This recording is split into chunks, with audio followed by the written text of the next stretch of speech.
नया IBM 7 हौसला है। चीनी कंपनी अलीबाबा के मालिक जैक मा के अलावा 20 और कंपनियों के सीईओ मौजूद थे और इस मुलाकात के दौरान दोनों देशों की कंपनियों के बीच 22 अरब डॉलर के 21 व्यापारिक समझौते हुए हैं। इस दौरान प्रधानमंत्री मोदी ने चीनी कंपनियों के सीईओ को मेक इन इंडिया का संदेश दिया और इसके बाद भारत चीन बिजनेस फोरम में प्रधानमंत्री मोदी ने कहा कि भारत और चीन के बीच व्यापार से दोनों देशों को फायदा होगा। भारत और चीन दो महान सभ्यताएं हैं, ये मोदी ने कहा, जिन्होंने पूरी मानवता को रोशनी दिखाई है। प्रधानमंत्री मोदी ने आगे कहा कि हम पूरी दुनिया की 1/3 जनसंख्या है और उनके साथ जो प्रतिनिधिमंडल है उसमें बिजनेस वर्ल्ड से जुड़ी हस्तियां और अधिकारी भी हैं।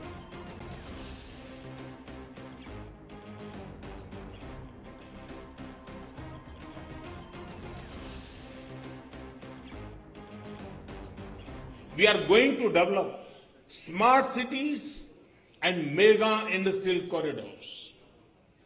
For this purpose, we have refined our foreign direct investment policy in construction. We are also coming up with a regulatory framework for this sector. We have targeted 175 gigawatt of renewable energy in next 5 years. In addition to generation, the issues of transmission and distribution of electricity are equally important for us. We are modernizing our railway system, including signals, engines, and railway stations. We are planning metro rail in 50 cities and high-speed trains in various corridors. Similar is the case with highways, which we want to build in faster way. We are putting up new ports and modernizing the old ones through an ambitious plan called Sagarmala. Similar focus is on upgrading the existing airports and putting up regional airports to enhance connectivity to places of economic and tourist importance. In financial services too, we are moving towards a more inclusive and faster delivery of financial products, including bank loans and insurance. For this purpose, we opened 140 million bank accounts, increased foreign direct investment and insurance up to 49%, and have set up Mudra Bank to fund the micro businesses. Recently, I have launched innovative schemes for insurance and pension to enhance social security of our citizens. In March this year, I had a discussion with Jack Ma of Alibaba in Delhi about possible cooperation for strengthening this microcredit sector of India. As you have successfully done, we also want to promote manufacturing in a big way, particularly to create jobs for our youth, who forms 65% of our population. Hence, we want to make things in India.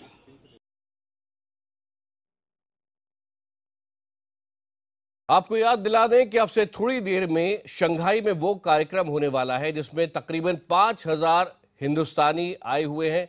सिर्फ Shanghai से नहीं, सिर्फ चीन से नहीं, दुनिया के कई इलाकों से, और प्रधानमंत्री नरेंद्र मोदी उनको संबोधित करेंगे और साथ ही साथ बिजनेस की जो मीटिंग चल रही है उससे क्या निकल कर आ रहा है उस पर बात करने के लिए हमारे साथ खास मेहमान यहां पर होंगे। लेकिन पहले आपको लिए चलते शंघाई, जहां तमन्ना इनामदार हमारी संवाददाता ने मोदी के कार्यक्रम के वेन्यू के बाहर जुट रहे भारतीय समुदाय के लोगों से बात की।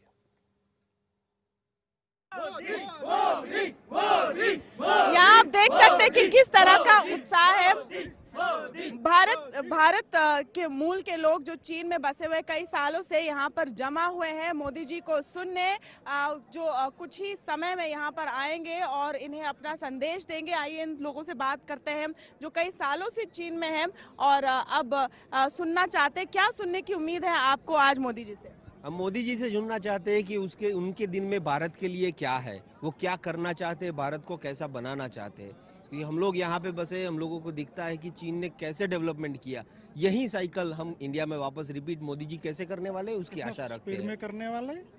अच्छा, तो क्या किस तरह की उम्मीद है? आपने देखा कि क्या क्या हुआ अब तक इस पूरे ट्रिप में। आपको लगता है कि भारत और चीन के लोगों के बीच में जो मित्रता बनाने की बात है वो हो सकता है? वो कैसे होगा? एक्चुअली मित्रता तो है ही, और मोदी जी आने के बाद वो और गहरा बनेगा।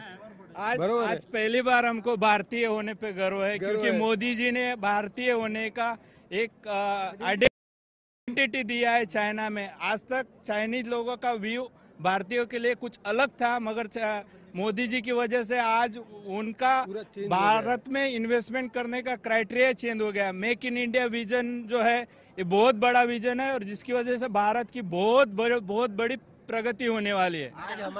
आज हमारी ऑफिस के ड्राइवर से लेके हमारा जनरल। और इस वक्त ये विजुअल्स देख रहे हैं आप कि प्रधानमंत्री नरेंद्र मोदी फुदान विश्वविद्यालय पहुंच गए।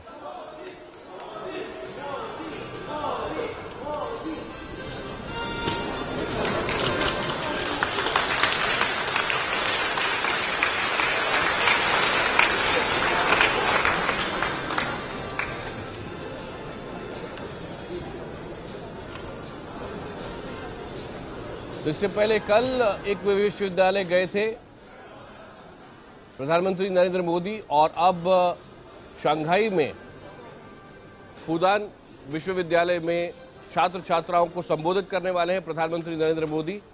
स्टेज पूरी तरह सजा हुआ है और इस वक्त आप देख रहे हैं भारत और चीन के झंडे वहां पर लगे हुए, और सबको इंतजार है प्रधानमंत्री नरेंद्र मोदी के बोलने का।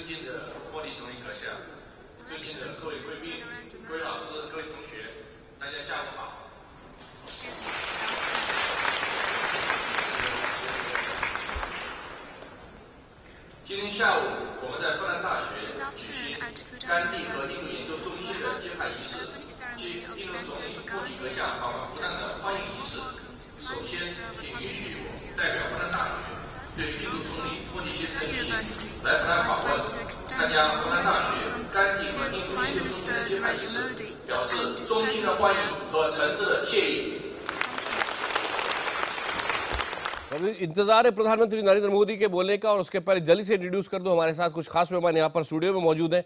पुष्पेश पंत जी मौजूद हैं जो अंतर्राष्ट्रीय मामलों के जानकार हैं, लगातार हमारे साथ आपको एनालिसिस देते जा रहे हैं। डॉक्टर अलका आचार्य हमारे साथ हैं जो director institute of Chinese studies की, और साथ ही साथ डॉक्टर अरविंद विरमानी जो कि चीफ इकोनॉमिक एडवाइजर रह चुके हैं भारत सरकार के, IMF में भारत के प्रतिनिधि भी रह चुके हैं। लेकिन सीधे आपको अभी लिए चलते हैं शंघाई, जहां इस वक्त फुदान विश्वविद्यालय में हमारे साथ हमको लाइव विजुअल्स वहां से मिल रहे हैं। अभी इंतजार कर रहे हैं प्रधानमंत्री नरेंद्र मोदी के बोलने का, और साथ ही साथ एक और खास मेहमान हमारे साथ जुड़ गए हैं, फिक्की के पूर्व प्रेसिडेंट और XPRO के चेयरमैन सिद्धार्थ बिरला। सिद्धार्थ जी, आपका भी स्वागत है।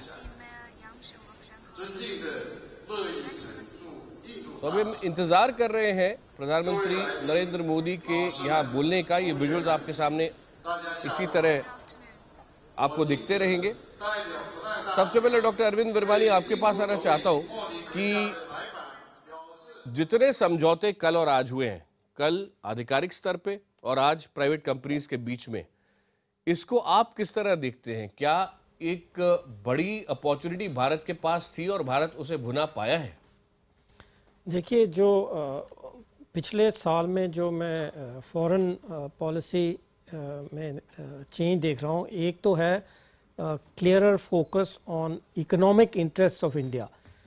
ये बहुत इंटरनेशनल डिप्लोमेसी में बहुत इंपॉर्टेंट होता है to be first be clear कि हमें क्या चाहिए and then to work towards it. So that is really what the clarity of own interest. Otherwise ये होता है कि हम लोगों के प्रपोजल्स पे हर बारी रिएक्ट करते रहते हैं। तो इस कॉन्टेक्स्ट में, just as way of background, इस कॉन्टेक्स्ट में अब काफ़ी क्लियर है हमारी मेक इन इंडिया ऑब्जेक्टिव्स और इंफ्रास्ट्रक्चर के ऑब्जेक्टिव्स। इंफ्रास्ट्रक्चर पहले भी था, but more clear focus and involvement of foreign companies who have expertise और रिस्क कैपिटल। तो इन दोनों कॉन्टेक्स्ट में हमें ये एनालाइज करने होंगे as we go along. But overall जो जितना भी इकोनॉमिक्स पे निकला है, I see a clear stamp of this change perspective. हमारे साथ सिद्धार्थ बिरला भी हैं। सिद्धार्थ, इस वक्त बताएं कि आप ये जो सारे समझौते हो रहे हैं इन्हें किस तरह देख रहे हैं और भारत को कितना फायदा होता हुआ आपको नजर आ रहा है? देखिए, जो अभी जो एग्रीमेंट साइन किए गए, ये तो एक फॉलोअप है। जो चाइनीज प्रेसिडेंट जब आए थे यहाँ पे, उस समय जो बात हुई थी और एक इंडिकेशन दिया गया था कि चाइनीज इन्वेस्टमेंट होगा इंडिया में और इंफ्रास्ट्रक्चर में पार्टिसिपेशन होगा, तो इसको क्वांटिफाई करना इजी नहीं है, पर उसी दिशा में एक और कदम रखा गया और उसकी इम्प्लीमेंटेशन की तरफ जा रहे हैं। और मैं उस बात पे आना चाहूंगा जो डॉक्टर वीरवानी ने एकदम करेक्ट कहा कि this is the first time in a very very long time जहां इंडिया एकदम अपनी इकोनॉमिक इंटरेस्ट को सबसे सामने रख रहा है और उसके हिसाब से अपनी फॉरेन पॉलिसी और अपनी फॉरेन एंगेजमेंट्स को तय कर रहा है। और जब ये क्लैरिटी ऑफ पर्पस है, नहीं तो सब सॉफ्ट इश्यूज में रह जाते हैं कि आज पॉलिटिकल अलाइनमेंट है या कोई सिक्योरिटी अलाइनमेंट है, इस तरह के ओवरऑल इश्यूज में रह जाते हैं। तो अगर आप मोदी जी का एक बड़ा क्लियर फोकस देखें, एक इकोनॉमिक डेवलपमेंट ऑफ इंडिया, एक setting India on the foreign policy stage which includes economic engagement, और नंबर 3 जो अलग काम चल रहा है हिंदुस्तान में कि एवरेज सिटीजन की लाइफ को किस तरह इंप्रूव किया जाए, बड़ी क्लियरली ये 3 एरियाज में मोदी जी काम कर रहे हैं। और ये फॉरेन पॉलिसी जिस तरह से अमेरिका में हुआ, समझ लीजिए चाइना के साथ हो रहा है, और जो कंटिन्यूसली मोदी जी कह रहे हैं कि दिस इज एशिया सेंचुरी, तो एशिया में आज इंडिया और चाइना के जितने रिलेशंस इंप्रूव हो सकते हैं और जितना इकोनॉमिक एंगेजमेंट बढ़े इंक्रीज होगा, उतने हमारे पॉलिटिकल रिलेशंस भी आगे जाकर के ठीक हो सकते हैं। सिद्धार्थ जी, दिल्ली के साथ साथ शंघाई भी इस वक्त हमारे साथ जुड़ा हुआ है। सीधे चलते हैं IBN 7 के deputy managing director Sumit Awasthi के पास। लगता है सुमित अभी हमारे साथ उनका संपर्क टूट गया है, लेकिन फुदान विश्वविद्यालय पहुंच चुके हैं भारत के प्रधानमंत्री नरेंद्र मोदी, वहां की भी जानकारी आपको देंगे। लेकिन आगे बढ़ने से पहले कल भी हम बात कर रहे थे पुष्पेश जी, और तब से अब तक कल एक्सपेक्टेशन ये थी कि $10 बिलियन के जो कॉन्ट्रैक्ट्स है वो साइन होंगे, लेकिन जो कुल समझौते साइन हुए हैं वो आज $22 बिलियन के, अपेक्षा से कहीं ज्यादा। नहीं, मुझे लगता है देखिए, इन आंकड़ों के चक्कर में बहुत खुश होने की, अपनी पीठ थपथपाने की जरूरत नहीं है। मुझे लगता है कि विरमानी साहब यहाँ बैठे हैं जो अर्थशास्त्री हैं, बहुत समर्थ। मुझे लगता है देखने लायक बात ये होगी जो आज आंकड़ा हम सुन रहे हैं वो उसका कौन सा हिस्सा कितनी देर में हम तक पहुँचता है, उसका कितना सदुपयोग होता है, हमारी उसे एब्जॉर्ब करने की कैपेसिटी क्या है, उसके इम्प्लीकेशंस क्या हैं। और ये देखिए, जब भी कल भी हम ये चर्चा कर रहे थे, जब भी कोई इस तरह की हाई लेवल वार्ता होती है तो इस तरह के समझौतों पर हस्ताक्षर होते हैं। कुछ महीने पहले चीनी राष्ट्रपति भारत आए थे, तब भी अरबों खरबों की बात हुई थी। वो पाकिस्तान गए थे, तब भी 45 अरब US की बात हुई थी। तो आशा से ज़्यादा रकम की घोषणा हुई है, मगर इस घोषणा का हम कितना उपयोग कर पाएंगे और कितनी जल्दी ये वचन पूरा किया जाएगा, ये सोचने की बात है। अलका जी, आपसे जानना चाहूंगा कि चीन आमतौर पे बहुत ही जिस तरह से डील करता है, कहा जाता है कि अमेरिका से जब भी वो डील करता है तब भी चीन के हित को पूरी तरह सामने रख के वो डील कर पाता है, और अमेरिका जैसी ताकत को भी उसने पिछले कुछ दशकों में, जब वो इतना ताकतवर नहीं था, तब झुका दिया था। भारत और चीन नेगोशिएशन पे जब आते हैं तो उनको आप कैसे कंपेयर करते हैं? नहीं, कोई भी देश हो, वो जब किसी दूसरे देश के साथ संबंध अपना बढ़ाता है या किसी अलग अलग दिशाओं में विकास करने की कोशिश करते हैं वो संबंधों को, तो वो अपने हित रखकर ही सामने करेंगे। ये कहना कि चीन बहुत चाइनीज पोजीशन में आपको थोड़ी सी फ्लेक्सिबिलिटी इस बार नजर आती है पहले के मुकाबले, खासतौर पे भारत और चीन का जहां तक संबंध है? देखिए, इनको हमें दो या तीन अलग अलग पहलुओं में देखना पड़ेगा। अगर हम राजनीतिक मुद्दे उठाएं, जो हार्ड इश्यूज जिन्हें कहते हैं, जो सीमा विवाद को लेकर है या पाकिस्तान को लेकर बात उठती है, तिब्बत, तो इस पर चीन का रुख बहुत ही कड़ा है और इसमें हमें कहीं भी कोई नरमी की गुंजाइश अभी फिलहाल तो नहीं दिख रही है, लेकिन बातचीत का रास्ता हमेशा खुला रहता है। बावजूद इसके कि प्रधानमंत्री कह रहे हैं थोड़ा रीसेट कीजिए, वापस सोचिए कि आपकी जो पोजीशंस हैं क्या उसको बदलने की जरूरत है। इसीलिए उन्होंने कल साफ साफ कहा कि चीनी नेताओं को अब हम भारत और चीन संबंधों को एक सामरिक दृष्टि से देखना चाहिए और लंबी पर्सपेक्टिव में उसको देखें। आर्थिक मुद्दे जहाँ तक हैं वहाँ ये अपने हित रखना तो एक बात हुई, लेकिन बड़ी प्रैग्मेटिक और बड़ी प्रैक्टिकल टर्न ऑफ माइंड होता है चीनी को। उनका एक ध्येय है कि हमें ये हासिल करना है, उसके लिए फिर वो रास्ते साफ करते जाते हैं पहले, लेकिन अपना ध्येय आप मुकर्रर करिए और उसके बाद देखिए कि आपको क्या क्या चीजों का। अलका जी जो कह रही है उसकी लाइट में विरमानी जी आपसे पूछना चाहूंगा, क्योंकि आपने IMF के अंदर और वैसे भी तरह तरह के नेगोशिएशंस भी देखे हैं, लॉबिंग भी देखिए, सारे जो गेम्स खेले जाते हैं पॉलिटिकली और इकोनॉमिकली वो सारे देखे, डिप्लोमेटिकली भी। भारत और चीन अभी जब डील कर रहे हैं, क्या हम बेस्ट डील अपने लिए अभी ले पा रहे हैं? कैसे, ये किन इंडिकेटर्स से मालूम पड़ेगा? तो अगेन थोड़ा सा बैकग्राउंड, अगर इफ़ यू परमिट मी, मैंने 3 साल जो चीनी मेरे काउंटर पार्ट थे उनके साथ डील किया ब्रिक्स इश्यूज पे, इंटरनेशनल इकोनॉमिक इश्यूज पे। तो 2 चीज़ें मैंने देखी थी। एक तो उनका जो लाइन ऑफ कंट्रोल होता है वो बहुत क्लियर होता है, पॉलिसी सेट हायर अप। हम जैसे थे, हमें काफ़ी फ्लेक्सिबिलिटी होती थी किस तरह ऑपरेट करो। तो एक तो ये चीज़ है, और दूसरी चीज़ है वो जो लाइन होती है वो वेरी क्लियर होती है। You know they have much less flexibility. So I agree, जो अलका जी ने अभी बोला है, तो उन चीज़ों पे मुझे कोई फ्लेक्सिबिलिटी नहीं दिखी अभी तक। Quite right. So but on economic issues थोड़ी अलग सी चीज़ है। वो 2 डेवलपमेंट्स इंपॉर्टेंट हैं।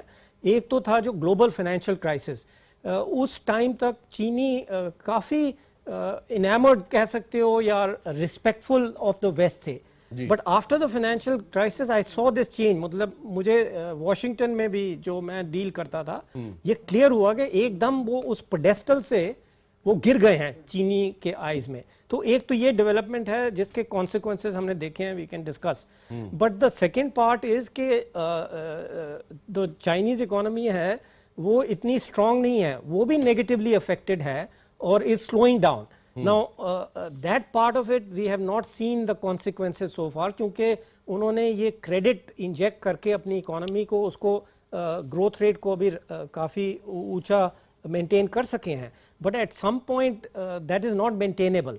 सो इन सम सेंस थोड़ा हमारी तरफ नेगोशिएशन पे आते हुए आई थिंक थोड़ा सा हमें पेशेंस रखना पड़ेगा, क्योंकि ये जब इकोनॉमिक रिलेटिव ग्रोथ रेट्स बदलेंगे, and that is now predicted by everybody, I have been predicting for many decades के around this time it will happen, but anyway हो रहा है, शुरू हो गया है, पर उसका जो हम उनके नेगोशिएटिंग स्टांस में अभी पूरा इफेक्ट नहीं आया है।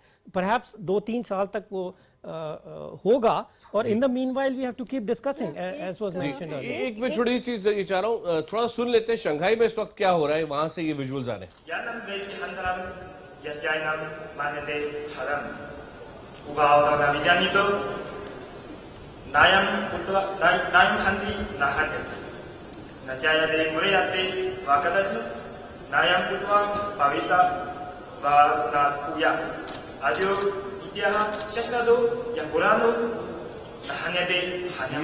पुष्पेश जी संस्कृत बोल रहे हैं।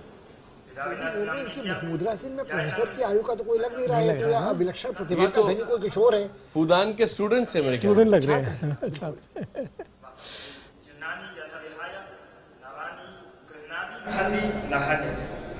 एक्सेंट थोड़ी अलग हो सकती है, लेकिन मेरे ख्याल से संस्कृत बोल रहे हो।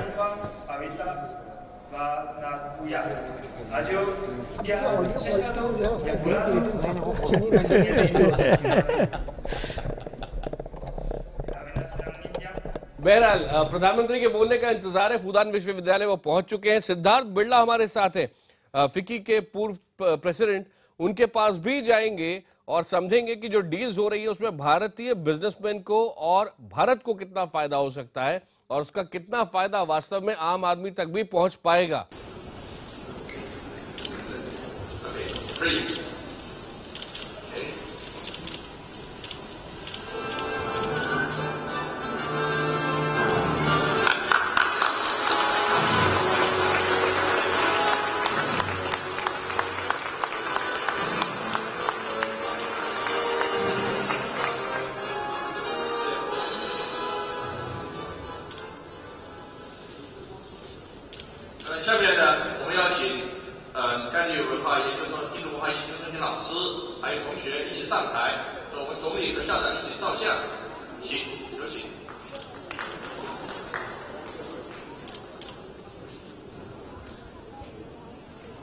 तो इस वक्त आप देख रहे हैं प्रधानमंत्री नरेंद्र मोदी फूडान यूनिवर्सिटी में है, छात्रों के सामने है, स्टेज पर है और अभी अभी गांधी स्टडी सेंटर का वहाँ उन्होंने शुरुआत उसकी वहाँ हो चुकी है और एक एक करके स्टूडेंट बॉडी के मेंबर्स उनसे मिलते हुए जा रहे हैं और साथ ही साथ प्रोफेसर भी मिलने आ रहे हैं। और यहीं अब से थोड़ी देर में बहुत बेसब्री से इस कार्यक्रम का इंतजार था क्योंकि प्रधानमंत्री यहाँ पर छात्र छात्राओं को, युवाओं को संबोधित करने वाले हैं।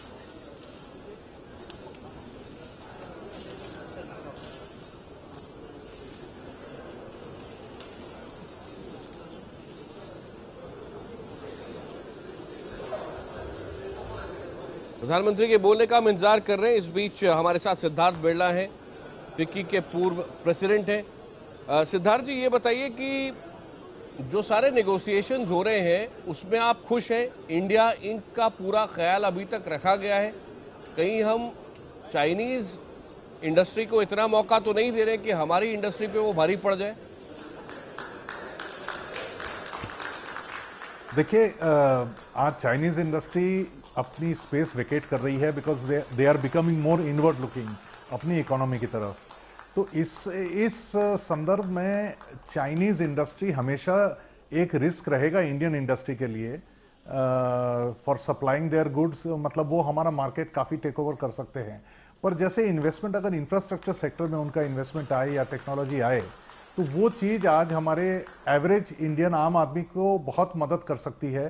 तो हमें उसकी तरफ ज्यादा ध्यान देना चाहिए और डेफिनेटली मेरे ख्याल में इंडिया की संभाल पहले करनी है। इंडिया इनकॉर्पोरेटेड और चाइना की संभाल तो बाद में डिटेल में देखी जाएगी। अगर इंडिया के इंटरेस्ट मेंटेन हो सके तो उस एरिया पे ध्यान देना है। ये बताइए कि भारतीय बिजनेसेस के लिए इस मुलाकात में चीन ने क्या क्या कंसीड किया है, क्या क्या फायदे भारत को इस बार वास्तव में मिल सके हैं? देखिए, अभी तक तो जो देखा हमने, जो न्यूज वेबसाइट्स और न्यूज फ्लैशेस में आ रहा है उसका मूल्यांकन तो बाद में होगा, बट बाय एंड लार्ज ऐसा मेरे ख्याल में कुछ नहीं होना चाहिए कि सांघाई के मेयर श्रीमान यांग शियोंग जी, फूडान यूनिवर्सिटी के चांसलर श्रीमान यू रिवेन, फूडान यूनिवर्सिटी के प्रेसिडेंट मिस्टर निंगशंग और उपस्थित सभी महानुभाव और प्यारे विद्यार्थी मित्रों, कि मेरे लिए अत्यंत आनंद और खुशी की पल है क्योंकि मैं ऐसे पवित्र काम में हिस्सेदार हुआ हूं जिसका गौरव आने वाली सदियों तक हम महसूस करेंगे। 尊敬的上海市市长杨庆先生，尊敬的复旦大学党委书记、复旦大学的校长，各位嘉宾、各位朋友，我到这参加今天的活动感到非常的高兴。我觉得这个活动的感觉啊，我未来都会记得，未来都会感到荣幸。 शायद दुनिया में बहुत कम राजनेता ऐसे होंगे जिन्हें किसी दूसरे देश में जब मेहमान बन के गए हो और 3 दिन के छोटे से कालखंड में 2 यूनिवर्सिटीज में जाकर के वहां की युवा पीढ़ी के साथ मिलने का अवसर मिला हो, शायद बहुत कम लोगों को ऐसा सौभाग्य मिला होगा।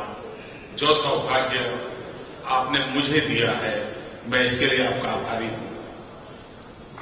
我觉得在世界当中有很少的一些领导去访问外国的时候，在仅3天的时间内，能够有机会访问2个大学，跟年轻人互动，所以你们给我这个机会，我对此表示感谢。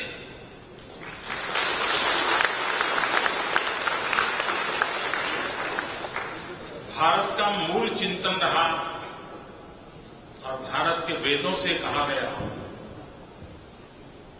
कि चारों दिशाओं से ज्ञान का प्रकाश आने दो। यानक भद्रो कह करके हमारे यहां ये कल्पना की गई।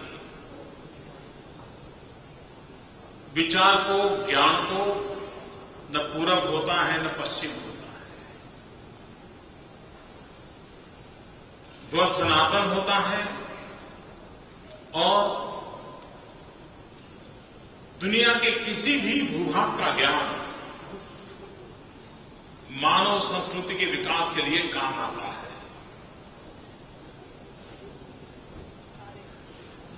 印度的哲学当中，写到四面八方都要获得智慧，智慧和知识没有界限。世界从各个地方，从所有地方，我们都可以获得智慧和知识，这些都会推动人类的发展。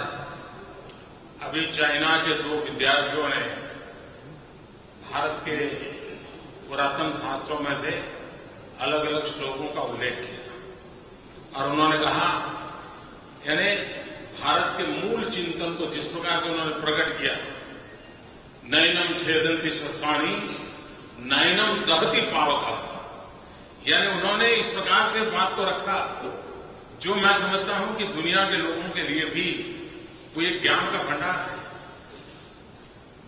आत्मा कभी मरता नहीं है, आत्मा कभी जन्मता नहीं है, आत्मा को मारा नहीं जा सकता है, आत्मा को झलाया नहीं जा सकता है। मैं समझता हूं कि पूरा तत्वज्ञान यहां के आपके विद्यार्थियों ने आपके सामने रखा। 刚刚中国2个学生朗诵了印度诗词，他们很好的朗诵了印度的这个哲学的一些概念和想法。就是说精神没有死亡，没有毁掉的什么事情。这些哲学的思想，他们很好的给大家分享了。 उन्होंने गीता का भी उल्लेख किया जिसमें कहा है मां फलेषु कदाचिन, यानी कर्म करते रहो लेकिन फल की अपेक्षा की दिया एक समर्पित भाव से काम करते रहो। 他们也朗诵了印度给他的一个诗词，就是这里面说到，你们只要担负你们的责任而面向未来。 महात्मा गांधी का अध्ययन या भारत का अध्ययन हमारा चीन और भारत का सांस्कृतिक विरासत का अगर पुराना इतिहास देखें तो दोनों देश ज्ञान पिपासु थे, ज्ञान पाने के लिए साहस करते थे, कष्ट उठाते थे। 1400 साल पहले वियन संघ भारत पहुंचे होंगे और भारत के विद्वत लोग चीन पहुंचे होंगे सिर्फ और सिर्फ ज्ञान के लिए, संस्कृति को जानने के लिए, परंपराओं को जानने के लिए। कितना साहस किया जाता था। 中国和印度之间的文化关系非常的密切，我们两国有一个密切的一个相似的地方，就是我们两国的人民都很想得到智慧和知识。为了得到这一点，我们去很多的地方，比如说几千年前玄奘法师去印度取经，还有印度的很多的人去中国，就是为了获得这个知识。 आर्थिक व्यापार के लिए दरवाजे खोलना सरल होता है। टूरिज्म के लिए यात्रियों को निमंत्रित करना दुनिया के देशों के से सरल होता है, लेकिन ज्ञान के लिए दरवाजा खोलना, उसके लिए भीतर एक बहुत बड़ी ताकत लगती है। अगर भीतर बड़ी ताकत नहीं होती है तो दूसरे विचारों का डर लगता है कहीं वो आकर के हमें खा तो नहीं जाएंगे, हमारे पर सवार तो नहीं हो जाएंगे। अपने आप में जब ताकत होती है तब व्यक्ति और विचारों को सुनने समझने का इच्छा करता है। और आज चीन फिर से एक बार भगवान बुद्ध के कालखंड के बाद गांधी के माध्यम से उस महान सांस्कृतिक विरासत को जानने के लिए उत्सुक हुआ है। मैं अपने आप में एक बहुत बड़ा अहम घटना मानता हूं। 我觉得，这个开放经济是很重要的事情，很容易的事情。邀请游客去彼此的国家游览也是很容易的事情。但是打开这个智慧和知识的大门，这个并不是很容易，它需要内心方面的力量。如果没有这个力量的话，我们都很担心，很有怀疑这个知识的到来。所以今天我们开了这个甘地印度研究中心的开幕式，是非常积极的一个事情。我对此表示感谢。我觉得这一点是非常重要的一点。 आर्थिक अधिष्ठान पर जो संबंध बनते हैं उसमें केंद्र में फायदा होता है, लाभालाभ होते हैं, लेकिन ज्ञान के अधिष्ठान पर बने हुए संबंधों में पीढ़ियों के जीवन के कल्याण की कामना होती है। 经济发展会推动一个国家的发展，但是知识方面的发展会有利于世世代代的利益。 महात्मा गांधी भले ही वो हिंदुस्तान के एक कोने में उनका जन्म हुआ, लेकिन वे विश्व मानव थे, वे युग पुरुष थे। और पूरे विश्व आज जिस संकटों से जूझ रहा है, क्या गांधी उन संकटों से मुक्ति का रास्ता दिखाते हैं क्या? 甘地出生于印度的一个小的城镇，但是他其实是一个世界公民，而世界现在产生的很多问题，甘地都为了解决这些问题指明了方向。 आज दुनिया दो प्रमुख संकटों से गुजर रही है, एक ग्लोबल वार्मिंग और दूसरा टेररिज्म। 当今世界主要面临两个重要的问题，一个是气候变化，另一个是恐怖主义。 गांधी के विचारों आचार में इन दोनों के उपाय मौजूद हैं। 为了解决这些挑战，我们可以引进甘地的思想。 और इस अर्थ में गांधीयन स्टडी के माध्यम से इस यूनिवर्सिटी के विद्यार्थी न सिर्फ चीन को लेकिन मानवजात को भी इस अध्ययन के माध्यम से संदेश देने में समर्थ होंगे कि आज भी गांधी कितने रिलेवेंट है। 通过这个甘地研究中心，这个中心的学生可以给世界传达一个重要的信息，就是甘地的哲学和思想现在也是有效的。 चाइना के एक गांधी प्रेमी मिस्टर जेन सेंटी 1925 में भारत में आकर के गुजरात में साबरमती आश्रम में रहे थे, महात्मा गांधी के शिष्य के रूप में रहे थे। 中国有一个敬爱甘地的一个人， 1950年代去古吉拉特邦，住在甘地的这个住宿。और वहाँ आश्रम वासियों को उनका नाम बोलना आता नहीं था, चाइनीज नाम था जैंग शैंगटी, तो फिर महात्मा गांधी ने उनका नाम लिख लिया था शांति जैंग।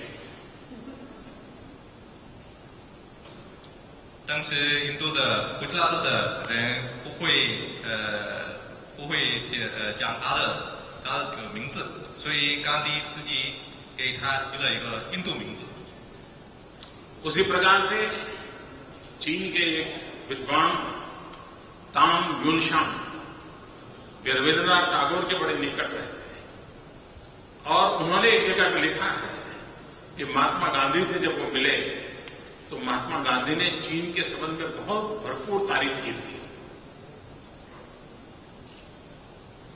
还有一个中国人是金爱泰戈尔的人，他见甘地的时候，甘地跟他很好的民众关系有关的事情。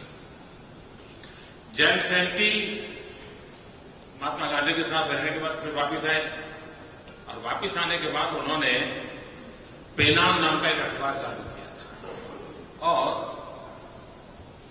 1930 में गांधी जी इतना बड़ा भारत के आजादी का आंदोलन लड़ रहे थे, वो पुणे की एरोड़ा जेल में थे और एरोड़ा जेल के अंदर वे आमरणांत अनशन पर बैठे थे और शांति जैन को पता चला यहां, वे तुरंत हिंदुस्तान आए और महात्मा गांधी को मिलने के लिए उन्होंने रिक्वेस्ट की।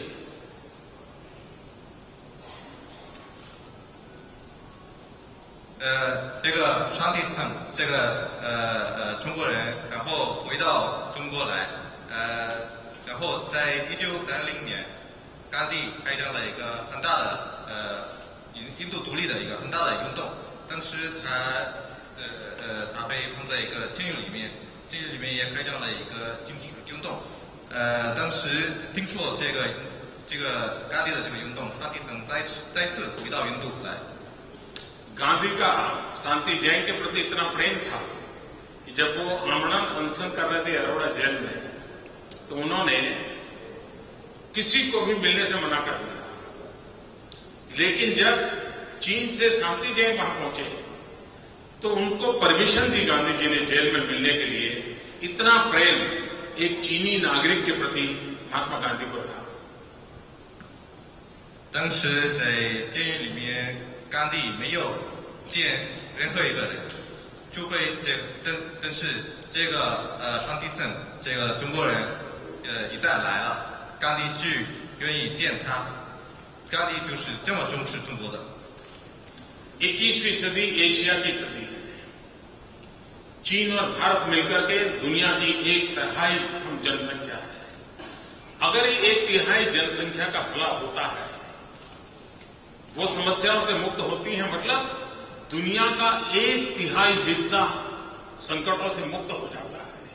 और इसलिए चीन और भारत मिलकर के प्रगति की ऊंचाइयों को पार करेगा, जिसमें मानवीय संवेदना हो, मानवता हो, बुद्ध का चिंतन हो, गांधी के प्रयोग हो, ताकि हम विश्व को एक ऐसा जीवन जीने के लिए प्रेरित करें जो जीवन जन कल्याण से समर्पित हो।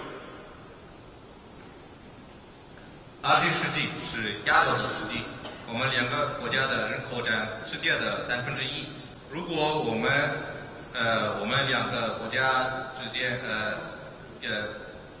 解决了我们两个国家的一些问题的话，那就说明解决世界1/3人口的面临的问题。因此，我觉得印度和中国两国都要携手努力，取得进展。而不管是在知识方面，或者在甘地研究方面，如果我们取得一些进展，那可以给世界都展示一个新的一种生活方式。 मैं फुदान यूनिवर्सिटी को हृदय से अभिनंदन करता हूं। उन्होंने इस प्रयास का आरंभ किया है और मैं समझता हूं कि आने वाली पीढ़ियों के लिए ये हमारा विचार बीज एक भारत और चीन के संबंधों को और नई ताकत देगा। इस विश्वास के साथ फिर एक बार मेरी आप सबको बहुत बहुत शुभकामनाएं। 给复旦大学建立这个研究中心，我对此表示祝贺。我相信这个研究中心会在未来会起到很重要的作用，因此我在此表示感谢。बहुत बहुत धन्यवाद। प्रधानमंत्री नरेंद्र मोदी ने ये अपना संबोधन समाप्त किया है। अलका जी, सबसे पहले आप ही के पास आना चाहूंगा, क्योंकि गांधीयन स्टडीज का वहां उद्घाटन भी किया गया और एक बार वापस वो मोदी के नारे वहां पर लग रहे हैं। आगे अभी उसका भी हम इंतजार कर रहे हैं कि प्रधानमंत्री इसके बाद जाएंगे और भारतीय समुदाय को संबोधित करेंगे। वो कार्यक्रम भी आपसे थोड़ी देर में शुरू होना है, लेकिन उससे पहले आपसे जानना चाहूंगा, गांधी, भारत, चीन। नहीं, ये लोगों को शायद अचरज होगा जान के, लेकिन गांधीवाद, गांधी के विचार काफ़ी हद तक चीन में प्रसिद्ध हैं और गांधी की जो लेखन है उनका अनुवाद किया हुआ है। मतलब तकरीबन सभी जो कलेक्टेड वर्क्स हैं वो उनका उन्होंने अनुवाद करके रखा हुआ है। चंगतू में जो सिचुआन यूनिवर्सिटी है वहाँ पर गांधी के ऊपर अध्ययन हो रहा है, पीएचडी कर रहे हैं लोग। तो एक तरह से काफ़ी प्रभाव है गांधी का। और जब भी हम भारत और चीन की जो इंडिपेंडेंस स्ट्रगल की बात करते हैं तो हर समय ये एक तुलनात्मक उसमें देखा जाता है कि चीन में क्रांति के द्वारा और वायलेंस के द्वारा और भारत में शांतिपूर्ण क्रांति हुई, और इसका एक बड़ा उन चीन में इसको पढ़ने का बड़ा एक सबब है। तो ये तो स्वाभाविक है कि ये विचार जो सेंटर खोलने का है बहुत अच्छा है, क्योंकि इससे और भी भारत की कम से कम जो शैलियाँ हैं, आइडियोलॉजीज़ हैं, आइडियाज़ हैं, इसका और लोगों को इसका पढ़ने में मौका मिलेगा और प्रचार होगा। करम सिंह के साथ इतने आपको वापस स्टूडियो ले चलता हूँ। मैं सुमित अवस्थी, चीन शंघाई से IBN 7 के लिए। तो इस वक्त सुमित अवस्थी हमें सीधे वहीं से शंघाई से बता रहे थे कि प्रधानमंत्री नरेंद्र मोदी का अभी इंतजार हो रहा है। फूदान विश्वविद्यालय में उनका संबोधन पूरा हो चुका है, जिसके बाद वो उस जगह पर जा रहे हैं जहां पर ये देखिए यहाँ पे 9 साल से हूँ चाइना में, और मोदी जी घर घर का नाम हो चुके हैं, ना सिर्फ इंडिया में, इवन चाइना में लोकल जो सिटीजन है वो भी अब टैक्सी में जाए हो गए, अब आपके मोदी आए हुए हैं, तो बहुत खुशी होती है, बहुत खुशी होती है जानने में कि मोदी जी। और मुझे पहली बार ऐसा हुआ है कि इंडियन प्रधानमंत्री को चाइना में इतना बड़ा स्वागत मिला, और ये कम्युनिस्ट कंट्री में ऐसा स्वागत मिलना बहुत बड़ी बात होती है। एक्चुअली क्या है, we are living here for 15 years, Surendra Dagar. So यहाँ 15 साल से हैं, ऐसा आज तक नहीं हुआ 15 साल में हमारे इंडिया की तरफ से कि कोई प्राइम मिनिस्टर यहाँ पे आए। This is the first time that mister Modi has come here, and for the Chinese government also is really the first time that they are organizing so at a big scale all this procession. The Indian people are coming get together on the single place under one roof. Really in 15 years, in 1-2 decades, it is a first time is happening in China. सबसे बड़ी बात है कि सारे Indians जो यहाँ रहते हैं, कम्युनिटी सब आज इकट्ठी हो गई है, यहाँ मिलने आ रहे हैं, देखने आ रहे हैं, सबसे बड़ी बात है। Thank you.